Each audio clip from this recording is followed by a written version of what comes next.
Halo sahabat literasi, Assalamualaikum warahmatullahi wabarakatuh. Selamat datang kembali di channel YouTube Agroliterasi. Ya, kembali pada konten kali ini kami hadir untuk memberikan informasi seputar kegiatan budidaya tanaman asollah. Ya, pada konten kali ini kita akan membahas khusus tentang pupuk yang kita bisa terapkan, kita bisa berikan pada tanaman asollah sebagai sumber unsur hara untuk menunjang pertumbuhan dan perkembangan tanaman asollah. Ya, setidaknya ada dua jenis pupuk yang dapat kita berikan pada tanaman asollah berdasarkan wujudnya.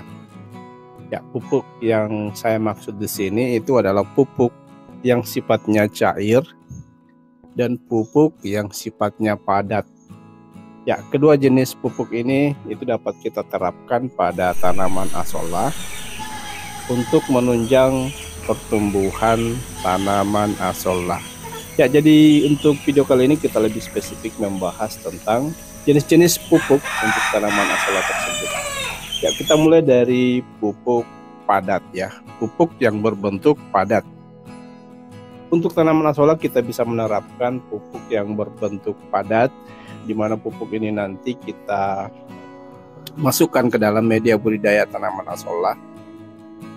Ya, adapun jenis-jenis pupuk padat yang bisa kita gunakan itu adalah kompos, pupuk organik padat yang bisa kita buat sendiri dengan memanfaatkan sampah-sampah organik yang ada di sekitar kita.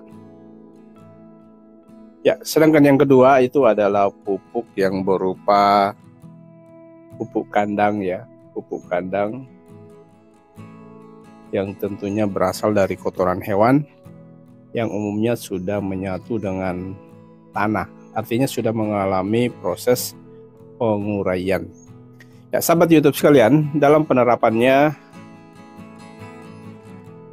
pupuk yang berupa pupuk kandang ini itu bisa kita ambil dari berbagai jenis kotoran hewan seperti kotoran sapi, kerbau, kotoran ayam, kotoran bebek ya, entok, dan kambing.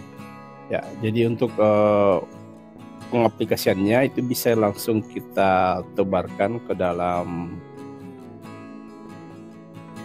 wadah atau media budidaya pada saat awal pembuatan media budidaya, dan dapat pula kita berikan setelah kita memasukkan air yang menjadi media budidaya tanaman asollah. Dan bahkan juga kita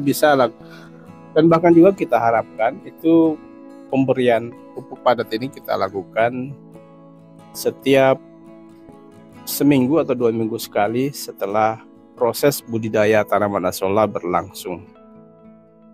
Ya, sahabat YouTube sekalian, untuk pemberian pupuk yang saya gunakan, pemberian pupuk padat yang saya gunakan pada media budidaya yang saya miliki, itu saya lebih sering menggunakan pupuk yang berupa kotoran entok. Ya, pupuk yang berupa kotoran entok yang umumnya saya encerkan ya. Saya rendam selama 1 malam, kemudian kita berikan pada tanaman asollah. Sahabat YouTube, jadi itu tadi dua jenis pupuk padat yang bisa kita terapkan pada tanaman asollah ya. Sekali lagi, dapat berupa kompos maupun pupuk kandang. Ya, tentunya kita sesuaikan dengan ketersediaan pupuk padat yang ada di sekitar kita. Di sini saya menyarankan ya, sebaiknya kita memberikan pupuk pada tanaman asollah itu hanya dengan memanfaatkan pupuk padat yang ada di sekitar kita yang bisa kita dapatkan tanpa harus kita beli. Ya, sedangkan yang kedua, jenis pupuk yang kedua adalah pupuk cair. Ya, sama dengan pupuk padat. saya juga menyarankan bagaimana kita memanfaatkan sumber-sumber pupuk cair yang bisa kita peroleh tanpa harus mengeluarkan biaya.